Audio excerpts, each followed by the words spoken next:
We're back with a bonus conversation with School Chancellor David Banks. You know, now that school has started, you know, people are now concerned about weapons in the schools. I wonder if we moved any closer to getting weapons detection systems in the schools, similar to the ones that the mayor has been trying out in the subways to detect weapons from people getting onto the subways. Well, first of all, I think it's important that our parents and our families know that last year we had a 14% decrease in weapons found in schools. So that's very significant. Most of the challenges that we had at our schools from a safety standpoint happen outside of the schools, up the block and around the corner. And part of the reason I mentioned earlier, the cell phones help to fuel that communication so kids know where to go and meet up for those kinds of problems. But overall, we're doing a good job. We're keeping it down. We've got more than 50% of the schools now have a door camera locking system where anybody who approaches the school has to, yeah, they've got to identify themselves. You can no longer just walk right in. And now you're in the school, and you can take folks on you know, once you're already in the building. So if you have that, does that mean that you probably wouldn't need a weapons detection system because you're able to see everybody that goes in? No. Or do you need to detect if kids are bringing weapons into the schools? First of all, we haven't gotten to all the schools yet, just over 50%. By the end of this year, we'll have that door locking system in place in every school in the city. But even if you had that, that would not prevent a student from bringing a weapon into school. That's really meant for the bad guys who, you know, trying to come to the school and do harm in the school. So we have a lot of our schools where we have scanning that happens, but lots of our schools don't have that at all. We've been looking at those non-evasive units where you can walk in, you don't have to take everything out of your pocket, but if you have a weapon on you, it would be identified. That technology is not fully developed yet. We've met with dozens of companies. Some of them can identify whether somebody has a gun, but they can't identify if somebody actually has a knife or some other object. I'm going to tell you a story. So I went through this as a test, and I had an iPad in my backpack. Right. And the corner of my iPad registered as a gun, and they stopped me. Yeah. So in other words, when you say that it's not perfected, yep, you're right about that. Yeah, but I think over time it will be. So the companies who make these kinds of products, they recognize loud and clear what we're looking for, and they're doing their best to catch up, but we're not there yet. So another question that I think people have has to do with the fact that there has been a number of anti-Semitic incidents in schools. And my question to you is this. With the one-year anniversary of the attack in Israel on October 7th, are you gearing up, are you concerned about anything that could be happening in the schools that could be further, to further what's been going on in terms of the ugliness of feelings on both sides of the issue? I'm always concerned, Marcia, and anytime we have any act of anti-Semitism, any act of Islamophobia, any act of racism, or any of these other isms, it's always a problem. And, you know, what we say is that we've got to keep our kids safe. We've got to educate, because ultimately that's the only way you get past hate. You've got to educate, and you've got to engage. We can't do this work by ourselves. So we've engaged faith-based communities across the city as well to be involved in this space for us. But we're very diligent about this work. We've been engaging our principals. They've been receiving training. We're working with outside organizations who are partnering with us. We're paying very close attention. As you know, I had to testify in Washington, D.C. last year, right? That's right. You were there with me. And so these are very serious issues, certainly hoping that we can meet this moment and meet this challenge. Very proud of the schools and what they've been doing in this space. This is not easy work to lean into. Very often the adults in the schools sometimes bring their own bias to these conversations. We're trying to work through those things as well. So are any of the schools planning any special programs as this anniversary approaches? I mean, it's only a few weeks away. Yeah, you know, that's a good question. I've got to work with my team, get the answer to that. Right now, I don't have a clear answer to give you on that, but I'm glad that you raised it. I wonder also if you have enough bilingual teachers to deal with all the children of immigrant families that have now come into the school system. We never have enough. Bilingual teachers are in short supply all across America. And so even before we had this influx of migrant students, we had a short supply of bilingual teachers. We put a couple of other things in place. There are a number of our teachers who have multiple licenses, and we've encouraged them to be able to use their bilingual license in this time to help us meet this moment here. So we've got hundreds who signed up to do that. But again, it is a challenge. But I will tell you this, Marcia, in spite of that being a challenge, if you want to see New York City schools at our best, the way that we've projected open arms, every child that shows up, we love them. Sometimes even if we have language issues. Love knows no barriers in terms of language. And when kids know that you love them, you care about them, and we're doing everything we can to educate them. And how many languages are you teaching school in these days? We speak 180 different languages in the New York City public schools. You're kidding me. No. You have teachers who can speak 180 languages? No, I'm just saying that we've got kids. So how do you deal with these kids who speak all these languages that you don't have teachers for? Well, a lot of it is this is full immersion with additional supports to get them where they are. Let me give you an example. There was a young lady who was in a middle school in the Bronx last year who I met. She had only been in the States for a couple of weeks. She didn't speak a word of English. And without even like tremendous language supports, kids soak this stuff up. They get fully immersed. And a year later, I went back to that school. That young lady was fully speaking in English. It was amazing. But the lesson to me was kids are resilient. Kids learn very quickly. It's a little tougher as we get older. But the younger they are, they pick it up very quickly. And that is the story of immigrants. New York City is a land of immigrants. And it's an immigrant story here in New York City. And so many have come over the years, and they've gone through the same experiences. So basically what you're telling me is that the children of migrants have been a welcome addition to the New York City school system. As far as I'm concerned, you know, politically, others can have the conversations that they need to have. But my job as the chancellor is any child, no matter where they come from, no matter what their background is that we wrap arms around them, we love them, and we teach them. We brought in now 45,000 migrant students into our schools. But you got to remember this. Prior to my becoming chancellor, we were hemorrhaging students from our school system. For the 5 years before we came into office, New York City schools lost 120,000 kids. So in many ways, these young people are coming, and it's an upward trend in enrollment in our schools, and we're looking forward to it. How's the change in the reading program working out? Amazing. You know, for many years, so many of our kids could not read. They were not on grade level. I think it was the #1 challenge that our system has faced, not only here in New York City, but all across the nation.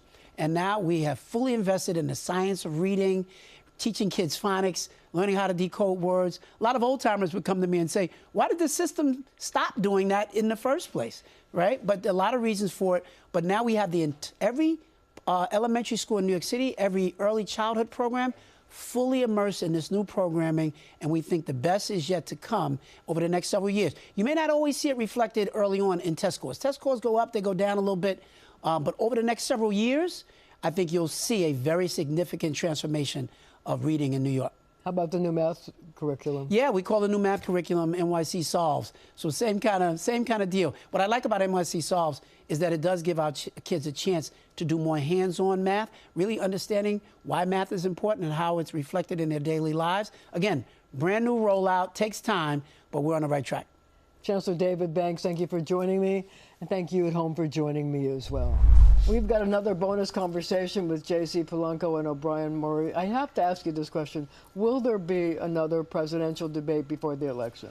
I don't think that former President Trump wants any of that heat again. I mean, how would he? Why would he? She ate him for lunch, and she'll eat him for dinner next time. There's just he cannot compete toe-to-toe with someone like Vice President. The short answer is no. I don't see a reason it's going to happen. Right now, there's talk about the Trump campaign management changing right now at this point. People moving around the top, what's going on, who he's traveling with is the story of the week right now, too. And what I was saying before, earlier in the show, I believe, was he needs to do town halls where he can go out and talk to the people and have a moderator and have the questions answered and say, I'm answering the questions, she isn't, and put her on the carpet. The Harris campaign is doing a magnificent job at running a winning campaign by making sure they stay in their lane and don't go after anything. You know what would be a great question to ask AOC? How do you feel about Harris saying she's against the Green New Deal? AOC has been silent on that. She used to go after Joe Biden on stuff when he was the nominee running against Trump. Right now, it's like AOC has just said, I'm being quiet on this. I mean, if you're playing bingo at home, I'm sure you probably got the AOC reference correct tonight with Obi. Obi, every opportunity he has, you throw in AOC. But anyway, that's either here nor there.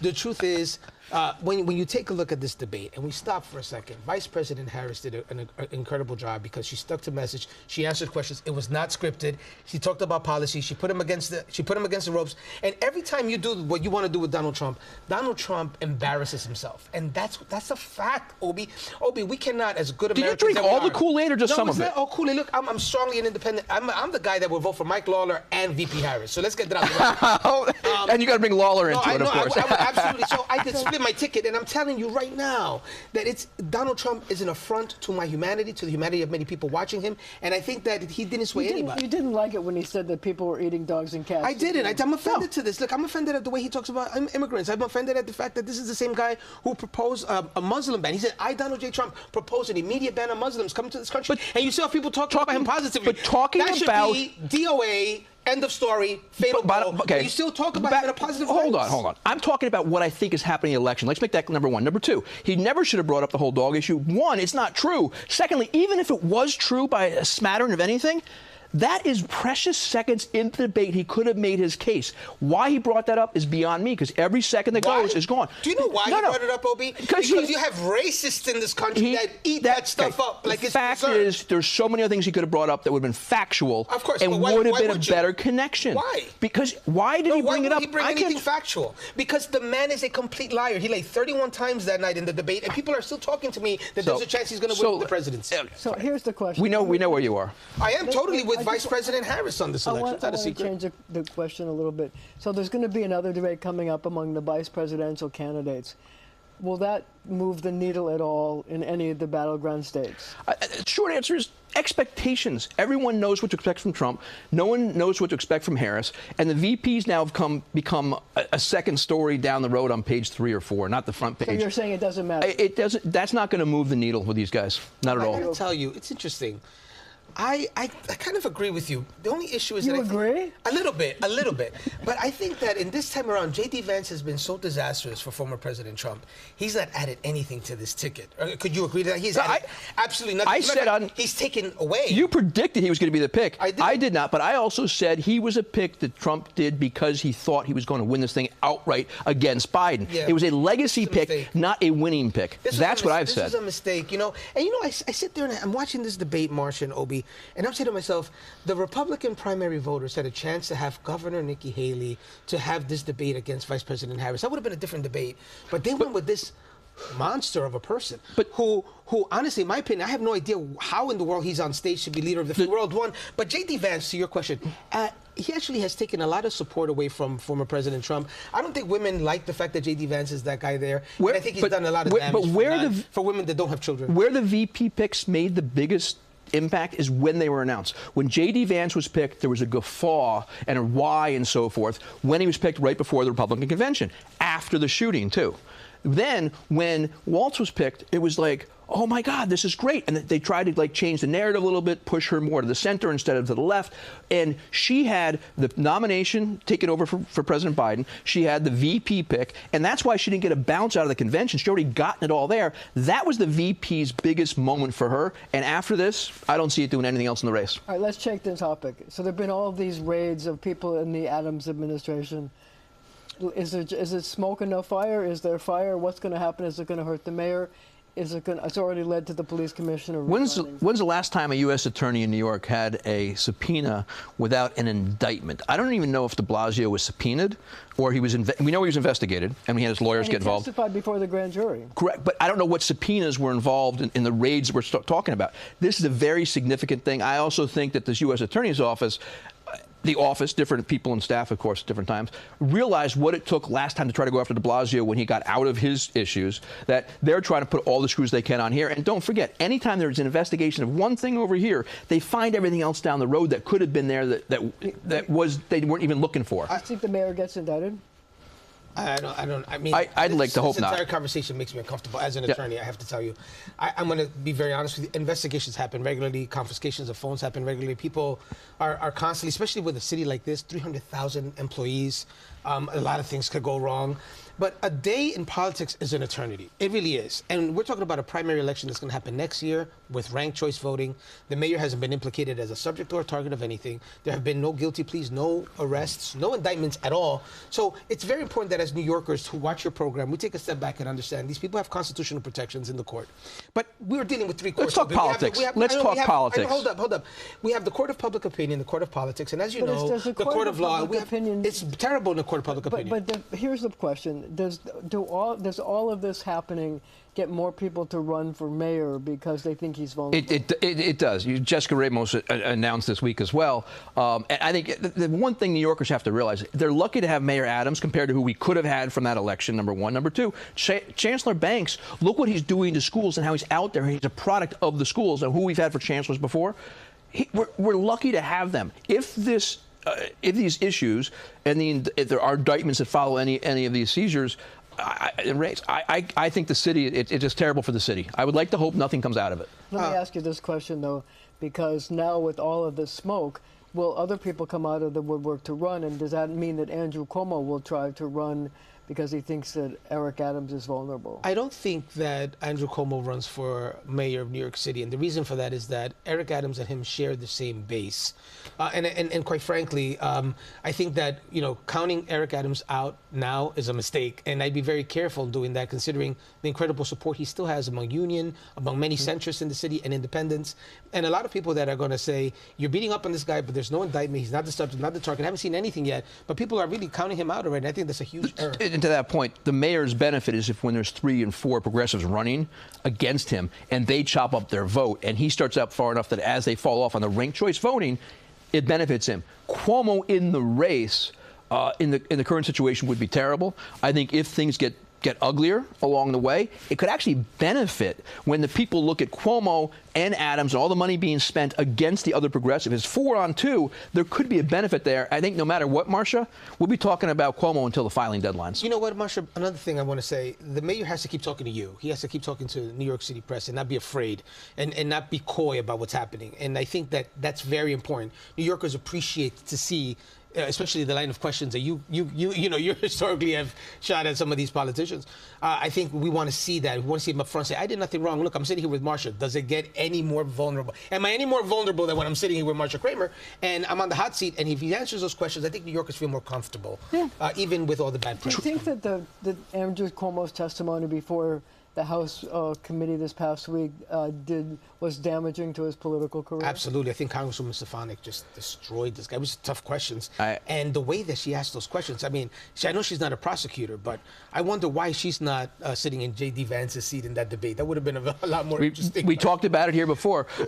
Short answer is yes. Absolutely, but it was terrible for him. There's no benefit to being under oath in front of Congress in that situation unless you're asking for money and budget. An investigation is terrible for anybody in that situation. The one thing that I thought was sort of telling from the hearing was that a number of people, including Elise Stefanik, asked him to turn around and apologize to some of the families who were in the room at the same time, and he did not do that. Do you think that cost him politically? I think so. I think we saw what happened when Zuckerberg turned around and the Facebook CEO Meta, and he did it, and we saw some vulnerability there. And I said to myself, wow, he did that. It would have been interesting to see Andrew Cuomo. Andrew Cuomo's from Queens, and Andrew Cuomo's from New York politics, and having us apologize for things. I don't think it mattered then. It matters if he runs again, how this issue is handled. Is this going to be forgotten by voters? No, I don't see it at all. I'm going to see these clips being used in commercials against him, but he has an attorney to apologize. Just because he didn't do it that day on the spot, he can still do it again. He can do it tomorrow. He can do it a month from now, 6 months from now. It doesn't have to be done in front of Congress under the gun from somebody else asking the questions. Do it on your terms. So you both think that Andrew Cuomo remains a force in New York politics? He will always be a force. He grew up on this couch. He grew up, in the streets of New York and Queens, and he knows the budget of New York State more than any other governor, that had been there. Even George Pataki was there for 12 years in the Senate. Knows it inside and out as well. Andrew Cuomo grew up with his father's terms and his terms. I mean, you're talking about incredible knowledge. Of course, he has a lot of support still with a lot of people. He has some questions that he's going to have to answer. For him? That's my point. Let me tell you something. I said that he was a force, and I said that, and Twitter lit me up because they thought I took the things that happened and the women's allegations like a joke, and they're not a joke. He's going to have to answer those things. I would love to be Andrew Cuomo's pollster right about now, because the biggest difference between a New York City mayor's race and the New York State race is New York State is winner take all statewide. New York City is ranked choice voting. Is he better off running ranked choice voting where he can work his way up and start at 30%, or is he better off running statewide and getting 35, 40%? That's the answer. The answer is that ranked choice voting doesn't benefit him if you consider what you're saying, because at the end of the day, let's say you do have a Senator Ramos versus him. How do you compete against Ramos and Cuomo, and then you have the woman issue come up? I'm telling you that may be a problem, considering what you just explained. But where I'm pointing that out is his voters would go from Eric Adams to him if Adams was behind him in the numbers, or as progressives drop out, if there's an Italian component, if there's a Queens component, if there's different Democrats that support him in that primary. Does he run against Eric Adams? That's the real question. I don't think so, because then that means they both share many of the same support. I mean, it'd be a mistake. Today, no, but stay tuned on that. You're saying that if Eric Adams has legal problems, Andrew Cuomo will jump in? How close does it get to Gracie Mansion? That's going to be the real question. You agree?